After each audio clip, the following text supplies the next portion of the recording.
जहां से इस गांव का नशे के प्रति जो युवा था समाप्त होना शुरू हुआ था, मैं अपने जीवन काल को आज यहाँ पे रखूंगा कि मैं इस नशा मुक्ति का अभियान से कैसे जुड़ा। तो मेरा अच्छा खासा ऑफिस कार्यालय चल रहे थे, 10-11 ऑफिस चल रहे थे एनसीआर में, दिल्ली, गुड़गांव, फरीदाबाद, और अचानक मेरे ही परिवार में एक साथ एक के बाद 5 मृत्यु हो गई। तो जब मैंने देखा कि भाई ये मृत्यु के बाद जब घर में बड़ा व्यक्ति रह जाता है, तो जब गांव में कोई मृत्यु होती है तो घर से वो निकल के चलता है। तो मेरे सामने 2 दुविधा आ गई थी। गांव में जब कोई मृत्यु होता था मुझे उसमें जाना भी पड़ता था, और उसके साथ साथ मुझे अपने ऑफिस भी देखने होते थे कि भाई ऑफिस भी देखने हैं, और गांव का सामाजिक एक जो परिवार का ढांचा होता है, परिवार का एक मुख्य सदस्य होता है, वो गांव के जो सामाजिक कार्य होता है उसमें भाग लेना भी उसका जरूरी है। तो एक बार क्या हुआ कि एक दिन सोमवार का दिन था, आज से 14 या 15 वर्ष पहले की बात है। तो एक मृत्यु का मेरे पास मैसेज आया कि गुड़गांव गांव में एक मृत्यु हो गया और उसको दाग दिया जाएगा 10:30 बजे। ठीक है जी, मैंने कहा भाई 10:30 बजे का टाइम है, तो मैं 11, 11:30, 12 बजे तक फ्री हो जाऊंगा, उसके बाद मैं अपने कार्यालय में निकल जाऊंगा। उसके बाद जब मैं उस संस्कार करके आगे नहा धोकर ऑफिस के लिए लिखने लगा, मेरे फटाफट मैसेज आया दोबारा कि एक मृत्यु और हो गई है। अब जाने के लिए जिनको जाना था वो जा चुके थे अपने कार्यालय में, घर पर ही था क्योंकि मैं तैयारी कर रहा था जाने की दोबारा कार्यालय में। मैं फिर दोबारा उसमें गया और उससे मैं फ्री हुआ 3 बजे के आसपास। फिर 3, 3:30 बजे जब मैं फ्री होकर के आया वापसी, तो फिर मेरे पास एक मैसेज आ गया, फिर एक मृत्यु हो गई। ये मेरे जीवन काल का सबसे बुरा दिन था उस दिन। तो मैंने उस दिन ये प्रयास करा, पहले तो मैं यही पता लगाऊंगा कि मेरा भाई गाँव में हो क्या रहा है, एक साथ 3 मृत्यु हुई है। फिर 3 मृत्यु होने के बाद जब मैं उनके घर जाकर के जो बैठते हैं, जब तक देर भी ना हो, जब तक घर में जाकर के बैठते हैं, उनके घर के बाहर एक समाज के लोग इकट्ठा होते हैं, तो मैं वहां जाकर बैठा और फिर मैंने वहां पे चर्चा करी कि भाई ये किस वजह से हुआ। तो उस दिन मेरे को एहसास हुआ कि सारा कारण सिर्फ नशे का है और कोई दूसरा कारण नहीं था। फिर एक ही परिवार में मैंने देखा कि एक ही परिवार में कि बहू भी विधवा है, फिर उसी घर में ससुर भी विधवा है।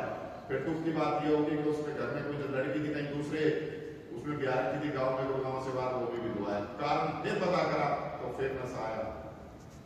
अब नशे के लिए मैंने देखा राजनीतिक तौर पर कोई राजनेता कार्य कर रहा हो, कोई इस चीज के लिए आगे नहीं आता। फिर उसके बाद मैं यहाँ जब चुनाव हुए थे, विधानसभा के चुनाव हुए और ये लोकसभा के चुनाव हुए, तो इन्होंने कहा मेरे से आप संयोजक बन जाओ, इसके संघ की तरफ से आप देखते हैं। मैंने कहा ठीक है जी मैं देखता हूँ। फिर वहां पे चर्चा हुई तो मैंने कहा चुनाव में अगर हम पार्टी के माध्यम से नशे का उपयोग ना करें तो बहुत अच्छी बात रहेगी। तो दुख की बात यहाँ थी कि भाई वहां से फिर एक व्यक्ति खड़ा हुआ, राजेश नाम था, जो जयकमरा से थे, कि भाई बिना नशे के तो चुनाव लड़ाई नहीं जा सकता। तो मैंने फिर उनके सामने उनकी बात को सुना, समझा। तो मैंने कहा देखो, नशा करने के लिए जो तुम आप दारू की बोतल दोगे वो एक व्यक्ति के लिए दोगे, और वो एक व्यक्ति जो पिएगा उसका सुबह का भरोसा नहीं है कि वो आपको वोट देगा नहीं देगा। आप इसमें थोड़ा बदलाव कर सकते हो। आप एक दारू की बोतल की जगह आप भाई 1 किलो घी ले लो, 70 रुपए का आटा निकाला, पूरा परिवार खाएगा, 15 दिन चलेगा। उनको इस बात को सराहया भी, इसमें आगे चर्चा भी हुई, पर ऐसा नहीं हो पाया। कुछ ना कुछ कारण है, क्योंकि समाज हमारा थोड़ा सा अलग दिशा में चल रहा है जो नहीं चलना चाहिए। आज वर्तमान में स्थिति ये कि हर घर में कहीं ना कहीं एक आदमी ऐसा है जो घर की सुख शांति को भंग कर रहा है, और उसका मुख्य कारण सिर्फ नशा रहा है।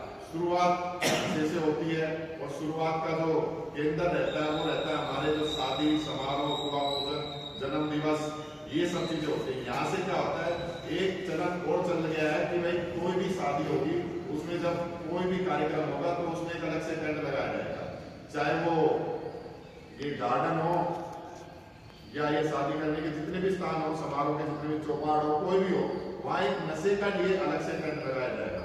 अब कोई भी नया बच्चा होता है, युवा होता है, तो आप ये देखो कि जब भारत के अंदर ये नूडल्स है जिसको हम चाउमीन भी बोलते हैं, कोई भी मोमोज स्वास्थ्य के लिए कोई ठीक नहीं है, पर बच्चा इस चीज को नहीं समझ पाता, वो इसके प्रति ज्यादा आकर्षित होता है क्योंकि कोई नई चीज है। अब वो देखता है कि मेरे पूर्वज उस टेंट में जाके क्या कर रहे हैं, तो बच्चा का एक जिज्ञासा उसके अंदर उत्पन्न होती है कि इस टेंट में जाकर देखूं कब चल क्या रहा है। और टेंट में देखा जाता है क्या चल रहा है, नशा चल रहा है। अच्छा, नशा कौन कर रहा है, ये भी सबसे बड़ी बात है। नशा हमारे पूर्वज बैठ के कर रहे हैं वहां, जिनको हम फॉलो करते हैं। इस नशे को वहीं से हमें जड़ से खत्म करना है कि हम कोई भी कार्यक्रम करें, हम नशा मुक्त करेंगे। शादी के कार्ड में लिख दो नशा मुक्त करेंगे। मैं शादियों में नहीं जाता था, पर अब संगठन का भी दबाव है कि जाओगे नहीं तो सुधार कैसे करोगे। गंदगी में तो जाना पड़ेगा, जब गंदगी साफ होगी, पाँव भी खराब होंगे, हाथ भी खराब होगा, कुर्ता भी खराब होगा, सारी चीजें खराब होंगी, पर जाना आपको पड़ेगा। तो हमने जाने का प्रयास करा, पर हम कई दफा ये भाई जाते हैं तो अपनी बेटी को भी साथ लेके जाते हैं, धर्मपत्नी को भी साथ लेके जाते हैं। पर ये जो प्रचलन चल गया है ना कि दारू का, इसको देख के बड़ा दुख होता है कि हम बच्चों को, एक बच्चा संस्कारी बनाने में कितनी मेहनत लगती है। मेरे 2 बच्चे आए हुए हैं यहाँ शाखा में, मुझे पता है कि कितना प्रयास लगा इन बच्चों में घर में बदलाव करने के लिए, इनमें बदलाव करने के लिए। दिन रात इनको समय दिया जब इनके अंदर बदलाव आता है।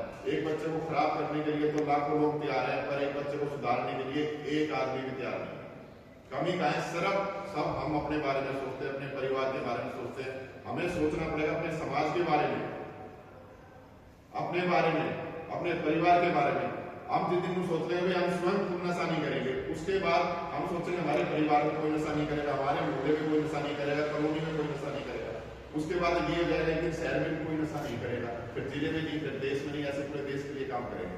और ये आज एक ऐसी परिवर्तन की कहानी लिखी जाएगी सैनिक चौपाल के अंदर, जो हम सब भी इसके सम्मान के भागी बढ़ेंगे। कभी देखो एक ऐसा परिवर्तन हम आज करने जा रहे हैं जो मेरे ख्याल से हरियाणा में पहली बार होगा।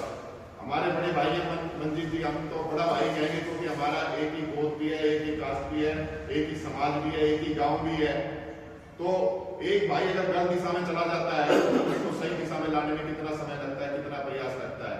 भाई का सबसे ज्यादा कारोबार नशे से जुड़ा रहा है, जो रहा था, पर आज के बाद भाई साहब शपथ लेंगे मैं जिंदगी में कभी नशे के कारोबार से नहीं इसमें सहभागी बनूंगा। और मैं इसमें, और इसके अलावा मैं अपने अंदर ये भी परिवर्तन कर रहा हूँ कि मैं नशे को छोड़ के अब नशा मुक्ति के लिए कार्य करता हूँ। जब एक व्यक्ति के अंदर इतना परिवर्तन आ सकता है तो एक सामान्य व्यक्ति के अंदर ही परिवर्तन आ सकता है। जब एक बेचने वाला व्यक्ति अपने अंदर परिवर्तन कर सकता है तो एक पीने वाला भी परिवर्तन कर सकता है, एक शादी में टेंट लगाने वाला व्यक्ति परिवर्तन कर सकता है। आज गांव में, गुड़गांव गांव में, मैं आपके लिए बता रहा हूँ, मेरे पास एक डायरी में नाम लिखा हुआ है, कोई चाहे तो मेरे से पूछ सकता है कि 350 महिलाएं नशे से जुआ हुई है। और ये हमारे लिए भी शर्म की बात है, जो समाज के सामाजिक कार्यकर्ता उनके लिए भी शर्म की बात है, जो नेता है उनके लिए भी शर्म की बात है कि इस विषय को लेकर के कोई गंभीर नहीं है। आप ये देखो कि एक मैं अपने घर की कहानी बताता हूँ, क्योंकि जब हम बात करते हैं तो हमने बात मुद्दों पे करनी चाहिए, सच्चाई के साथ करनी चाहिए, क्योंकि हम कोई राजनेता नहीं है। मेरा छोटा भाई ड्रीम करता था, उसके हालात जब हुए थे खराब तो मुझे पता है मुझे क्या करना पड़ा था। उसने मेरे को बिना बताए हर हॉस्पिटल में चक्कर काट दिए, गुड़गांव के जितने थे बड़े बड़े, क्योंकि उसके पास पैसा था। और पैसे के साथ साथ घर का सहयोग भी बहुत जरूरी है। जब मुझे पता लगा कि मेरा भाई है और बीमार है, मुझे भी 15 दिन बाद पता चला, क्योंकि मैं घर पे कम जाता हूँ, समय भी कम मिलता है। तो मैंने उसको फिर हमारा जो आरएसएस का हॉस्पिटल है विवेकानंद, उसी में उसको एडमिट कराया। तो डॉक्टरों ने 15 दिन उसको रखा। 15 दिन के बाद उन्होंने मना कर दिया कि भाई हम इसको नहीं ठीक कर पाएंगे। तो उस टाइम मेरा बीपी 200 था और मेरा वजन आज 95 किलो है। उस टाइम मेरा वजन पहुंचा था 75-80 के आसपास। और ये सारी कहानी 15-20 दिन के हालात इसके खराब हो गए थे। मेरे पास आदमी ये उपाय है, इसमें टच लगवा है, मैंने अभी टूटा हुआ था ये, कि मेरी जेब में इतनी पैसे होते हैं मैं अपने घर का शाम तक का राशन चला लूँ, कोई बड़ा कारोबार नहीं है। तो मैं ये सोचता था इसके बच्चों के पास तो एप्पल के मोबाइल में इसका खर्चा कैसे उठाऊंगा। अच्छे कॉलेजों में जाते हैं, अच्छे स्कूल में जाते हैं, मेरा और पूरे घर को ये संभाल रहा है, क्योंकि मेरा सारा सहयोग समाज के प्रति रहता है। मेरा एक ही सपना है कि मेरा गाँव नशा मुक्त हो, मेरा देश नशा मुक्त हो। उसके बाद मैं उसको हॉस्पिटल में दिखाया, भगवान से सिर्फ एक ही चीज मांगी कि प्रभु मुझे कुछ दे ना दे पर मेरे भाई को ठीक कर दे। उसके 15 दिन बाद मेरा भाई बाहर आया, बहुत स्वस्थ हो गया और बढ़िया स्वस्थ चल रहा है। और दुख की बात ये भी मैं आपको बीच में बताने भूल गया कि उसका 10% हार्ट काम कर रहा था। जो दोस्त उसके साथ दारू पीते थे, जो उसके साथ सहयोगी बने हुए थे, कोई एक भी नहीं आ रहा था। मैं ही उसको अच्छा का लेकर के जा रहा था, कोई नहीं आ रहा था। तो ये कहानी मैं आपको इसलिए बता रहा हूँ कि उसके साथ तो मैं था, पर कुछ परिवार ऐसे हैं जिनके साथ कोई है ही नहीं। घर का मुखिया नहीं है तो हमारी भान बेटियों की हालत क्या हो होगी कि भाई जिनके पास ना तो ट्यूशन की फीस है, ना स्कूल की फीस है, ना वो घर के हालात ठीक है, आर्थिक रूप से भी कमजोर है, मानसिक रूप से भी कमजोर है, और कहीं ना कहीं ऐसी बेटियों का शोषण भी होता है। तो ये बात आप लोग भी समझते हो। जब शादी के विवाह के समारोह में आप 50,000 का टेंट लगा करके वो 50,000 की दारू उसमें आप वितरण कर रहे हो, तो कम से कम कोई लड़की गांव की ऐसी है जो गरीब घर से है, आप उसकी शिक्षा में भी खर्च कर सकते हो। कोई लड़का पढ़ाई में ठीक है तो उसकी शिक्षा में भी खर्च कर सकते हो। और आप ये सोचो कि आप जब दारू के लिए बाहर निकलता है कोई व्यक्ति पीने वाला, तो कम से कम जब दारू पी रहा है तो ये तो सोचे कि मेरे परिवार की हालत क्या होगी। दारू के साथ साथ वो अपने घर परिवार की खुशियों को भी पी रहा है। लड़की के सपने हो, लड़के के सपने हो, घर जाकर किस तरह की मानसिकता रहेगी उसकी, किस तरह से बातचीत करेगा, कैसे मैं तो ये सोच के हैरान हो जाता हूँ कि लोग घर में 12-12, 2-2 बजे तक घर में अपने वापसी जाते हैं। भाई क्या घर में उनकी बेटी इंतजार नहीं कर रही, उनकी माँ इंतजार नहीं कर रही है, या किसी की दादी इंतजार नहीं कर रही है। और मैं तो ऐसे भी एक घर पे कार्य करा जिसमें पिता भाई दारू पी रहा है कम से कम 55 साल से, और लड़का ड्रग्स ले रहा है, और जमाई भी दारू पी रहा है। भाई लड़की के बड़े बुरे हालात है। मैंने उसमें भाई साहब भूदेव जी बैठे हुए हैं यहाँ से हरियाणा पुलिस से, जो नशा मुक्ति के लिए काम कर रहे हैं। तो ऐसे हमारे पॉलिटेक्निक क्लिनिक है सेक्टर 31 में जो ड्रग्स के लिए काम करता है, जो ड्रग एडिक्ट है उन लोगों के लिए भाई ड्रग्स छुड़ाने का कार्य करता है। तो वहां पर जो भी व्यक्ति जाएगा ड्रग्स एडिक्ट है, उसकी सारी सुविधाएं वहां पर बिना किसी पैसे के निःशुल्क मिलेगी। उसका खाना फ्री, वहाँ उसकी जितनी दवाई होगी वो फ्री, उसकी काउंसलिंग फ्री, सिर्फ वहां लेकर के जाना है। ऐसे कई लोगों की अपने ड्रग्स की छुड़वाई। आज वो परिवार इतने खुश हैं कि भाई आप लोग देखोगे, आप लोगों को मिलवाएंगे। इस कार्य को देखते हुए एक महिला का मेरे पास फोन आया गुड़गांव गाँव से, दयानंद कॉलोनी से, कि भाई साहब मैं आपसे मिलना चाहती हूँ। ठीक है बहन जी, आप बताओ कहाँ मिलना है।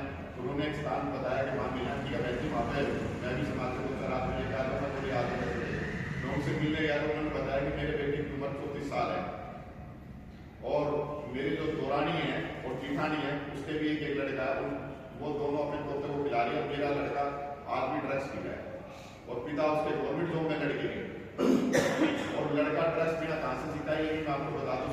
महिला ने मेरे को बताया कि भाई ये लड़का जो था मैंने नशा मुक्ति में डाला था आज से 8-10 साल पहले। तो जब वो नशा मुक्ति में डाला तो नशा मुक्ति में उसको ड्रग्स देते थे। वहाँ नशा मुक्ति केंद्र के अंदर ड्रग्स देते थे। जितने भी नशा मुक्ति केंद्र है ये सारे नशे के केंद्र है, व्यापार के केंद्र है। इनसे किसी की दारू नहीं छूटती। दारू छूटने का सबसे बढ़िया इलाज आपके दिमाग में बैठा, आपके समाज में बैठा, आपकी संगति में बैठा है। आपकी विचारधारा जो बदलेगी, आपकी संगति जब बदलेगी, जब आपका समाज बदलेगा, समाज में बैठे हुए लोग हैं वो बदलेंगे। अगर हमारे समाज में ऐसे लोग हमारे समाज को चला रहे हैं जो नशा करते हैं, तो हमारा समाज सुधरना बहुत मुश्किल हो जाएगा। तो हमें धीरे धीरे अपने समाज में सुधार करने हैं, और अपने माध्यम से करने हैं, और अपने स्वयं से शुरुआत करनी है। इसी के साथ मैं अपनी वाणी को विराम दूंगा, और 2-3 मैं आपको परिचय करा देता हूँ। बहन भारती जी हैं जो नशा मुक्ति के लिए कार्य कर रही है, भाई साहब भूदेव जी हैं जो पूरे जिले में नशा मुक्ति से कार्य कर रहे हैं, और भाई साहब अपने मेजर जी हैं जो आरोग्य भारतीय उपाध्यक्ष और नशा मुक्ति के लिए कार्य कर रहे हैं। तो बहन जी से चाहूंगा कि वो 2-4 शब्द बोले समाज